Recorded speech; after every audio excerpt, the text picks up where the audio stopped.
তো বসে দেখলাম যে আমিরে জামাত আমির উনি তো জেনারেল আলেম নাই ওনারা কি বলতাম উনি ধর্ম সম্পর্কে কতটুকু জানে আমি জানি না কোন মাদ্রাসায় পড়ছে কামিল পাস করছে না মত দিছে আমি জানি না শফিকুর রহমান লেখাপড়া করছে উনি আলেম কিনা কোন মসজিদের খতিব আমি জানি না এজন্য ধর্মের ব্যাপারে ওনার জ্ঞান আছে আমি জানি মিষ্টি কথা বলতে পারে গতকাল দেখলাম যে আরেকটা বাবা আছে তারেক মনোয়ার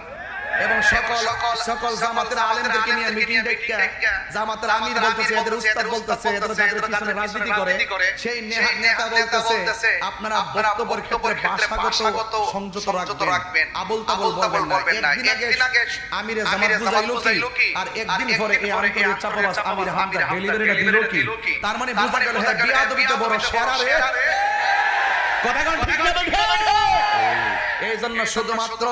ওয়াজ শুনবেন না ওয়াজ ধারণ করেন